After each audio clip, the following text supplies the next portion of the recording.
नमस्कार, मी योगिता सचिन देशमुख. सखी कट्टा या यूट्यूब चॅनलमध्ये आपणा सर्वांचं खूप खूप स्वागत. तर आपण आजच्या व्हिडिओमध्ये अहिल्यानगर जिल्ह्यातील म्हणजेच अहिल्यानगर शहरातील भुईकोट किल्ल्याची सर्व माहिती पाहणार आहोत. तर त्या किल्ल्याला आपण कसे जाल, तसेच सध्याची परिस्थिती त्याची किल्ल्याची कशी आहे, ही सर्व माहिती आपण या व्हिडिओमध्ये पाहणार आहोत. चला तर मग व्हिडिओला सुरुवात करूया. तर आत्ताचे अहिल्यानगर आणि आधीचे अहमदनगर. तर अहिल्यानगर किल्ला हा केवळ दगड मातीने बांधलेला किल्ला नाही, तर तो महाराष्ट्राच्या ऐतिहासिक वैभवाचा एक जिवंत साक्षीदार आहे. शहराच्या मध्यभागी उभा असलेला हा भव्य किल्ला अनेक ऐतिहासिक घटनांचा साक्षीदार राहिला आहे. मध्ययुगीन साम्राज्यांच्या संघर्षापासून ते भारतीय स्वातंत्र्य लढ्यापर्यंत या किल्ल्याने अनेक युगांचा अनुभव घेतला आहे. या किल्ल्याची बांधणी 1500च्या सुमारास निजामशाहीच्या काळात झाली. काळाच्या ओघात तो मुघल, मराठे, ब्रिटिश आणि शेवटी स्वातंत्र्य संग्रामाच्या रणधुमाळीत महत्त्वाचा केंद्रबिंदू ठरला.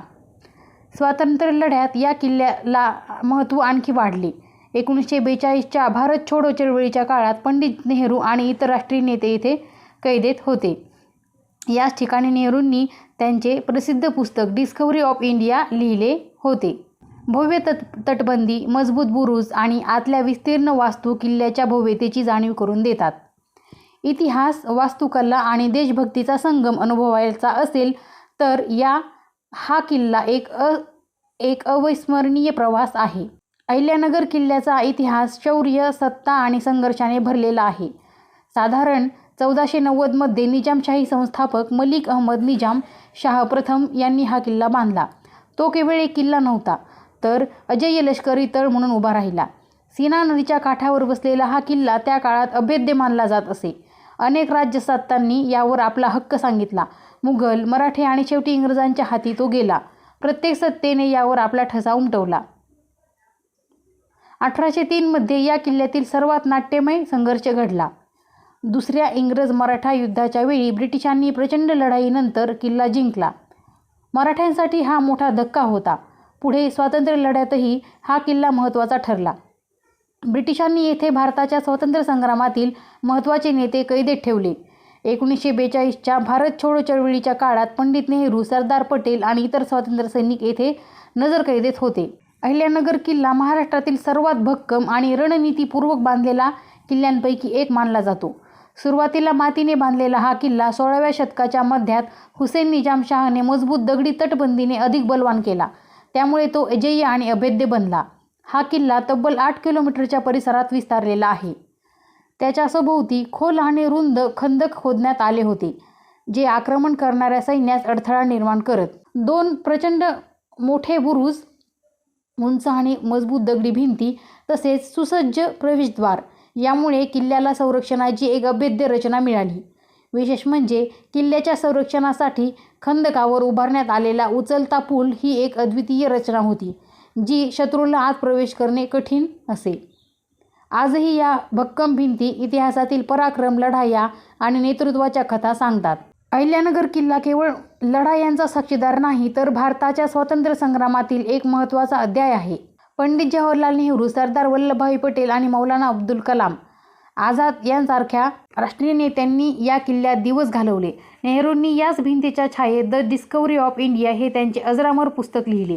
या ग्रंथातून त्यांनी भारताच्या गौरवशाली इतिहासाची आणि स्वातंत्र्यानंतरच्या भविष्यासाठीच्या त्यांच्या दृष्टिकोनाची सखोल मांडणी केली.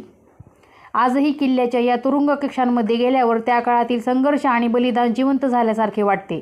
स्वातंत्र्यासाठी लढलेल्या या महान विभूतींनी येथे घालवलेले दिवस, त्यांच्या ध्येयासाठी घेतलेल्या यातना आणि त्यांनी उभारलेले विचार आजही प्रेरणादायी आहेत. अहिल्यानगर किल्ल्याच्या या भिंतींमध्ये भारताच्या स्वातंत्र्य लढ्याची एक अभिमानास्पद कहाणी कोरलेली आहे. पर्यटकांसाठी काही खास अनुभव पाहूयात. किल्ला सध्या भारतीय लष्कराच्या आर्मर्ड कॉर्प्सच्या प्रशासनाखाली आहे. लष्करी वापरासाठी किल्ल्याचा काही भाग निर्बंधित असला तरी पर्यटकांना त्यातील ऐतिहासिक तटबंदी, गुप्त बोगदे आणि स्वातंत्र्य संग्रामातील कैद्यांच्या तुरुंग कक्षांचा अनुभव पाहण्यास येतो.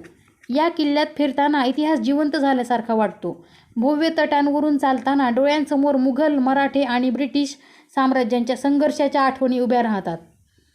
राजे रणनीती आखताना, सैनिक पहारा देताना आणि स्वातंत्र्य सैनिक या भिंतीत बंदिवास भोगताना होते तसेच अगदी क्षण नजरेसमोर तरवळतात. आणि या किल्ल्याला भेट देण्यासाठी सर्वोत्तम काळ पाहूयात आपण. तर अहिल्यानगर किल्ला पाहण्यासाठी हिवाळा हा सर्वात चांगला ऋतू आहे.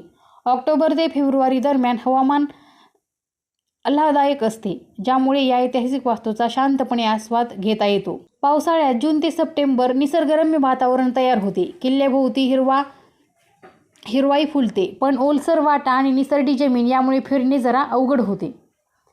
उन्हाळा म्हणजेच मार्च ते मे मात्र फारच कठीण असतो. या काळात तापमान 40 सेल्सिअसच्या वर जात असल्यामुळे किल्ल्याभोवती फिरणे फार त्रासदायक होते. म्हणून साधारण आपण हिवाळ्यामध्ये हा किल्ला आपण पाहू शकतो. तर या किल्ल्यावर जाण्यासाठी सोपा मार्ग आपण पाहूयात. अहिल्यानगर किल्ला उत्तम वाहतूक आणि व्यवस्थेने जोडलेला आहे, त्यामुळे इतिहासप्रेमी आणि प्रवाशांसाठी तो सहज उपलब्ध आहे. रस्त्याने प्रवास करायचा झाल्यास किल्ला पुण्यापासून अंदाजे 120 किलोमीटर आणि मुंबईपासून सुमारे 280 किमी अंतरावर आहे. राष्ट्रीय महामार्गामुळे प्रवास आरामदायक आणि सोयीस्कर होतो. राज्य परिवहन आणि खाजगी बस सेवा नियमितपणे चालत असल्याने किल्ल्यांपर्यंत पोहोचण्यासाठी किफायतशीर पर्याय उपलब्ध आहेत. रेल्वेने प्रवास करणाऱ्यांसाठी अहिल्यानगर रेल्वे स्टेशन हा सर्वात जवळचा प्रमुख रेल्वे केंद्र आहे. पुणे, मुंबई आणि औरंगाबाद म्हणजेच आताचे संभाजीनगर यांसारख्या मोठ्या शहरांशी हे स्थानक उत्तम जोडलेले आहे. वारंवार ट्रेन सेवा उपलब्ध असल्याने रेल्वे प्रवास हा सोयीचा आणि वेगवान पर्याय ठरतो. हवाई मार्गाने यायचे असल्यास पुणे आंतरराष्ट्रीय विमानतळ सर्वात जवळचे आहे, जे किल्ल्यापासून सुमारे 120 किमी अंतरावर आहे. विमानतळावरून टॅक्सी आणि बस सेवा सहज उपलब्ध असतात. हा किल्ला लष्करी प्रशासनाखाली असल्यामुळे भेट देण्यापूर्वी परवानगी आणि वेळेची खात्री करून जाणे आवश्यक आहे. हा किल्ला केवळ भव्य स्थापत्यकलेचा नमुना नसून स्वातंत्र्य लढ्यातील प्रमुख नेत्यांचे कारावास स्थळही राहिला आहे. तसेच अहिल्यानगर केवळ ऐतिहासिक किल्ल्यासाठी प्रसिद्ध नाही, तर या शहराच्या आसपास अनेक अद्वितीय ठिकाणे आहेत, जी इतिहास, श्रद्धा आणि निसर्ग सौंदर्याचा अनोखा अनुभव देतात. या शहराचे एक अनोखे आकर्षण म्हणजे म्युझियम, जे आशियातील एकमेव अशा प्रकारचे संग्रहालय आहे. येथे विविध युद्धांमध्ये वापरण्यात आलेल्या ऐतिहासिक रणगाड्यांचे भव्य संग्रह पाहायला मिळतात. भारतीय सैन्याच्या बंद दलाच्या इतिहासाचा साक्षात्कार घडवणारे हे ठिकाण लष्करी उत्साह आणि इतिहासप्रेमींसाठी पर्वणीच आहे. तर अशा प्रकारे आपण किल्ल्याची सर्व माहिती पाहिली आहे. तर कशी वाटली तुम्हाला ही माहिती? नक्कीच सर्वांनी कमेंट्समध्ये सांगा. अशा प्रकारे आपण अहिल्यानगर किल्ल्याची संपूर्ण माहिती पाहिलेली आहे. तर कशी वाटली ही माहिती नक्की सांगा आणि व्हिडिओला लाईक करा, शेअर करा आणि सबस्क्राईब करा. धन्यवाद.